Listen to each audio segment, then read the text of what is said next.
Yo, what's good, y'all, man? We got Film Theory back at it again with a brand new video, y'all, man. We got AntMan Will Die?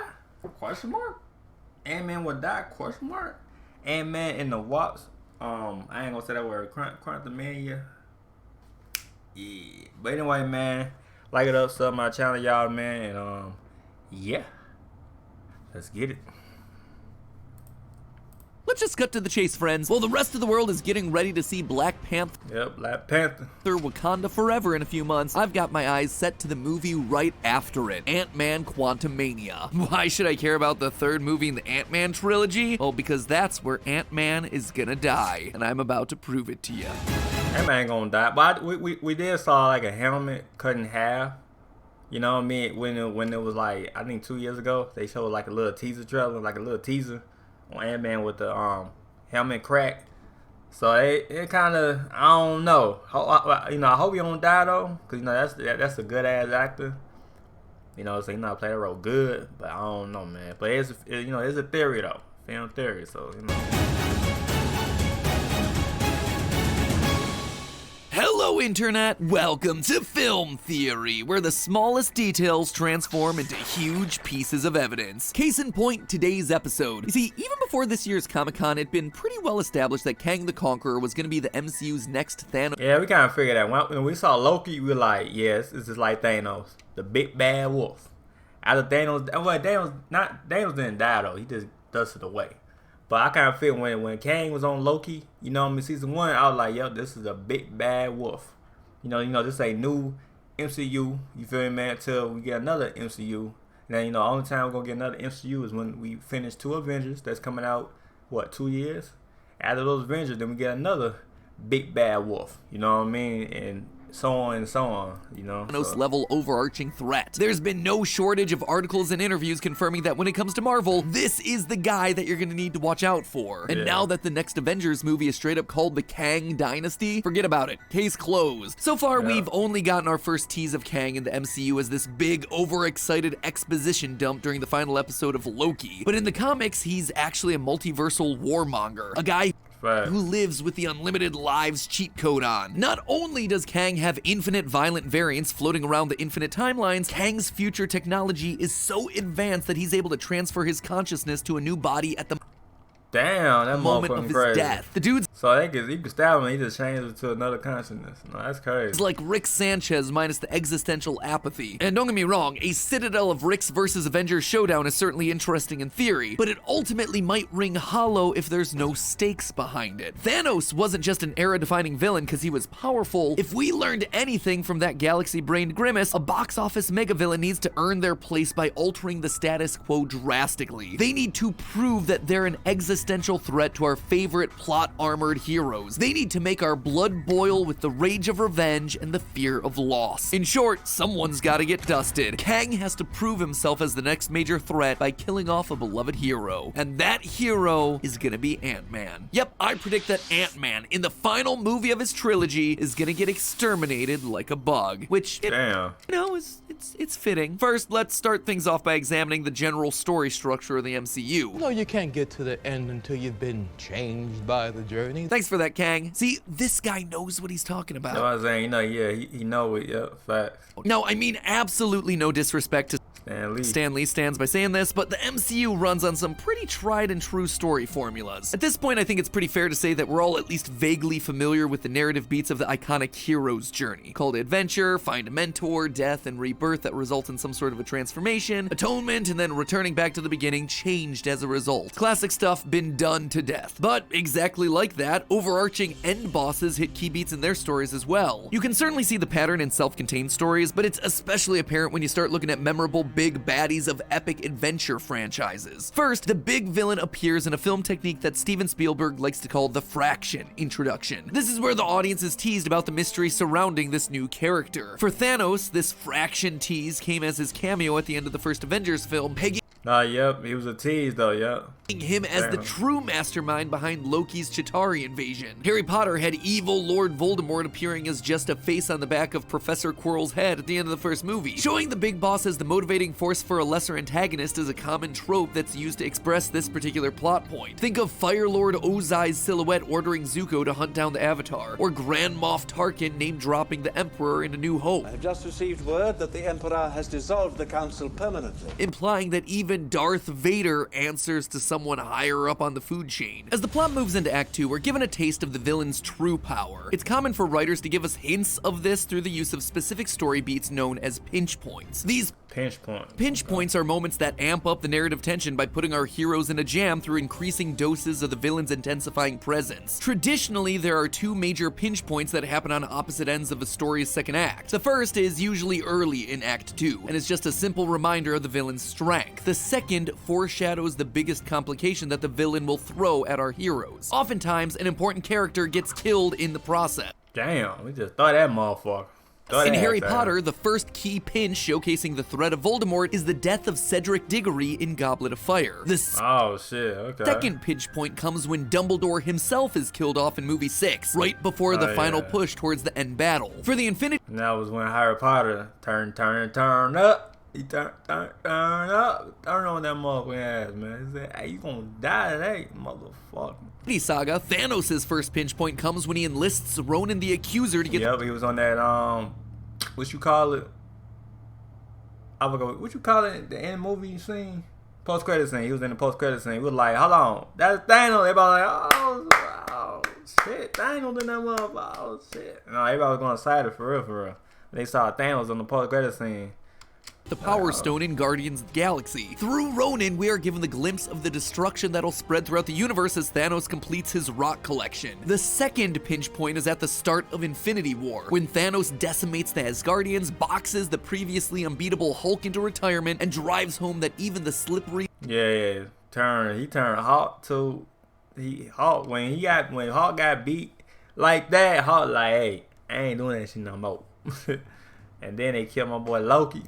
Even though Loki don't die, they killed his ass though. Loki can't escape his inevitability. Loki's death is the linchpin of the pinch point. Without it, the stakes wouldn't be high enough for the audience to care. In one scene, Thanos decimates what have otherwise been indestructible heroes, giving us a sense of the real threat that he poses. Which brings us then to their moment of victory. After years of scheming in the shadows, the villain finally achieves their goal. When it comes to sprawling franchise-level narratives, this moment often happens in the second-to-last installment, leaving us on a cliffhanger so that both fans and heroes have to sit through their darkest hour for years waiting for resolution. Just think about the king of this trope, Star Wars The Empire Strikes Back, where Han ends the movie as a big ol' ice cube and Luke loses a hand. For the Infinity Saga, this moment is when Thanos bests Earth's mighty he snapped, heroes and he took the stone out and then dusts half the universe. This structure achieves two purposes. First, it underlines the strength of the threat, but more importantly, it turns our heroes into underdogs. It's not certain whether or not they'll be able to prevail. The next installment then means that the heroes have to win back every inch of the world that they wish to fix, ultimately making the climactic battle feel that much more earned. So those are your lessons from the screenplay. And according to this time-tested story formula, we can look at Kang's confirmed appearances in the MCU to deduce how he might be similarly utilized across multiple movies in order to truly rise to the role of the next big bad. Right now, we've seen Kang's first teaser moment. Yep, on Loki season 1. In the season 1 Loki finale. And boy, was that a journey on its own. Throughout the season, we see best show ever. Best show ever, man. Hands down, best show ever. Timelines getting deleted, Infinity Stones turning into meaningless rocks, and a hangry cloud monster that devours all matter. This leads us to the Citadel at the end of time. A big, scary castle with big, dramatic doors and a massive tension-building elevator. With the entire series building to this moment, Loki has reached the one pulling the strings behind the whole operation. The elevator doors open and... Kang. Kang, yep.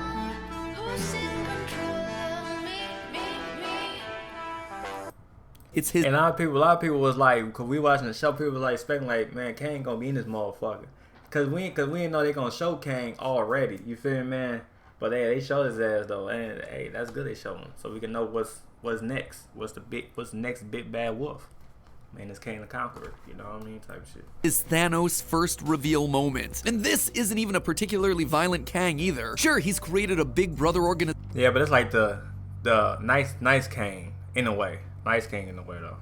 Run by puppets that prunes entire timelines, but he tells us that all of this is to keep his other more violent selves at bay. If you think I'm evil, just wait till you meet my variants.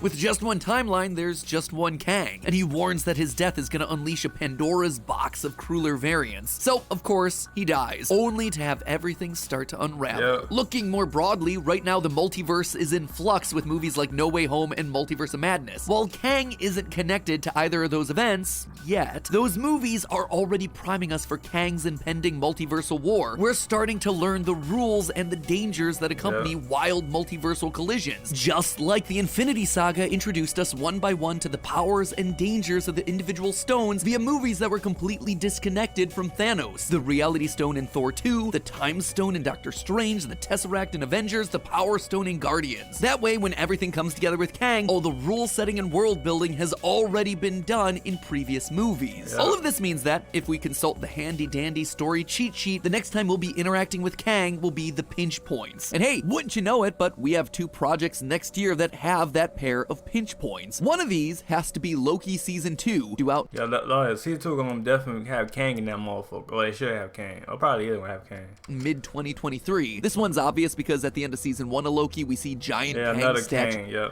using the new layout of the rebooted TVA. Safe to say that Kang is gonna play a huge role in Loki's return, which means that there's gonna be plenty of time to get those pinches in. But the other pinch point is gonna come even sooner than that, with Quantumainia's release in February of 2023.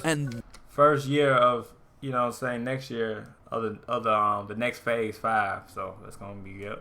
That one is gonna be the death pinch. This is wild. And here's where the theory gets interesting. Loyal theorists, I submit to you Exhibit A, a minor leaked image from Quantumainia. Yeah, that's what we saw that too, like years back. Not too much years back, but a couple years back. They showed us a link, not a link, well, it probably was a link trailer, like somebody's t-shirt of AntMan, you know, thing, glass, you know what I'm saying, messed up. And we saw Kang the Conqueror, you know what I mean, you know, his full, you know, his real uniform and shit, you know, with his helmet and everything. So we thinking like, damn, that he died? You know, that's what we saw on Twitter or social media in general. We like, damn, he died and shit? I hope not. But it looked like you feel me, you know what I mean, look like he got fucked up. You know what I'm saying? But we see when the movie come out though, but yeah. Production. These shirts were allegedly made for Quantumainia stunt team, depicting a broken Ant-Man helmet and the reflection of Kang the Conqueror ominously charging an energy blast. Now, 3rd installments of MCU films historically end with the destruction of a hero's iconic equipment. Iron Man 3 had Tony hit the fireworks button on his whole iron closet, Captain America Civil War had Steve Rogers renounce his shield, and Thor Ragnarok shattered Mjolnir like it was made out of Lego. What this means is that Scott Lang might just be left to face the nearly immortal time demigod Kang with only his wits. And well, those aren't great odds. And I'm not the only one to notice the power imbalance here. Back in October of 2021, Jonathan Majors, actor for Kang the Conqueror, was interviewed on the late night show Jimmy Kimmel. When he's questioned on how Ant-Man would possibly be able to contend with someone of Kang's power, we get this. No offense to Ant-Man, but Kang, if Kang is a Thanos, yeah, it's like squash. Ant-Man's dead. We'll see. Look at that face. Seems to me like Kimmel. He said, we see. Yeah, he said, he know the script. We see. Squash. Ant-Man's dead. We'll see. He said, we see. You know what I'm saying? You don't want to spoil everybody. We see. You know what Look at that face. Seems to me that Kimmel guessed right, and Majors gives him a little too much. Yeah, I was saying, you see, you want to give too much reveal. That's why he made that face like that. We see. You know what I mean? Even though I think he know too. Or he probably don't know, but he think like he knows some shit. But yeah. Reveal with that facial response. That, my friends, is a man who has realized that Kevin Feige's snipers are on the way. Right, Kevin Feige don't play with his shit getting leaked. I'm telling y'all, folks. You do that shit on YouTube, Twitter, man, he gonna block your shit. Cat. So, from a narrative angle, it's the perfect time for Ant-Man to die. We have t-shirts from the production showing that Ant-Man is gonna get wrecked, and we have Kang's actor giving us some guilty vibes in interviews. But there's still one more piece of evidence that you need to see. Avengers number 500. The first part of the Avengers disassembled comic arc that brought about an end to the Avengers team. Spoiler alert, in this issue, Ant-Man dies. Now, admittedly, it isn't at the hands of Kang the Conqueror, but the ripple effects effects of his death end up playing an important role in both Kang's development and the evolution of the Avengers. You see, Scott Lang's death is very comic booky. He's killed when the zombie corpse of his best friend unexpectedly explodes. This all turns out to be the result of a grieving Scarlet Witch inadvertently tampering with the fabric of reality. But it's not the how of this comic that's important, it's the why. You see, Scott's death is incredibly important because it's the catalyst that sets in motion the formation of the Young Avengers. One of the key members is Scott's daughter, Cassie Lang, who is so moved by Scott's death that she takes up the Ant-Man legacy under the code. Hold on, man. My food came, y'all. Hold on. My food is dropped. I'm back, y'all. I just got some food, some Chipotle from DoorDash.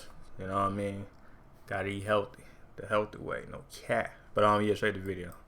Codename Stature, and forms the team. Moved by Scott's death that she takes up the Ant-Man legacy under the codename Stature, and forms the team in order to avenge him. And hey, wouldn't you know it, but the Quantumainia poster and footage from Comic-Con showed us that Cassie is gonna suit up just like her dad in the new movie. Doesn't hurt that the Cassie actress from Endgame also got recast with a bigger name too, without even telling said actress that she was being recast. Bad luck there. Yeah, that's what I'm saying though. Like I didn't even know she getting recasted, but that's crazy though. But yeah. Marvel. I was as sad as you all were to hear the news Thursday. Bad luck. Now, it's pretty clear that the Young Avengers are coming to the big screen. Nearly every Phase 4 property has introduced or will introduce a potential Young Avenger, many of whom are the founding members of the team in the comics. WandaVision gave us Billy and Tommy, aka Wiccan and Speed. Hawkeye gave us Kate Bishop. Loki opened the door for Kid Loki. Multiverse of Madness gave us America Chavez. And Falcon and the Winter Soldier gave us Patriot. Heck, I wouldn't be surprised if Hulkling pops up in She-Hulk or Secret Invasion. Then you also have to consider the potential applications of Ms. Marvel and Ironheart, who are coming and teens and prime candidates for the MCU's Young Avengers lineup. Clearly, the building blocks for this team are being assembled. Now we just need the event that gets them all together. Ant-Man's death, just like in the comics. But you want to know the real clincher? Kang is actually the first villain that the Young Avengers take on in the comics. It's only fitting that he play a role in their live-action debut. And to go even more subatomic on this theory, if Kang the Conqueror's run-in with Ant-Man goes as badly for Scott as I think it's gonna, that one kill doesn't just mold the villain that all these new heroes are gonna have to band together against in Phase 5, it's also gonna shape the entirety of Phase 6. What if, unlike Thanos, Kang gets a redemption arc and becomes a Young Avenger? You see, Kang has a zillion variants, but one of them is a Young Avenger. In fact, he's their first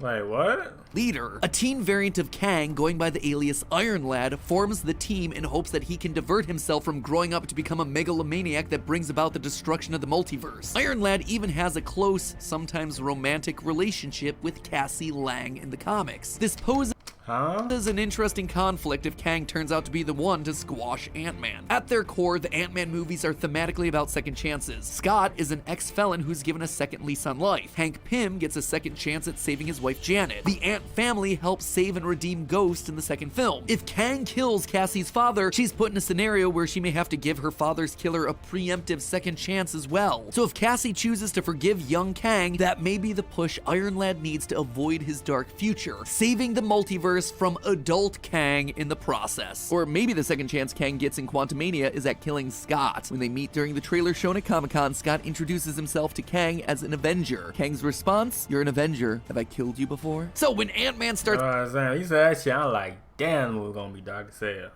Gonna be good though too. It's advertising itself like yet another quirky superhero comedy starring Paul Rudd, you'll know the truth. At some point, that thing is gonna take a serious turn and pull the rug out from under you, stomping the main man himself out of existence. Either that or, you know, Ant-Man shrinks himself and hops up Kang's. But hey, that's just a theory. A film theory. And cut. Nah, I follow his videos, man. I follow his videos, man. But anyway, man, leave a like to my channel, man. Let me know, comment on what y'all think in the comment down below. But yeah, let me know what y'all like it up, sub, and yeah, alright, peace.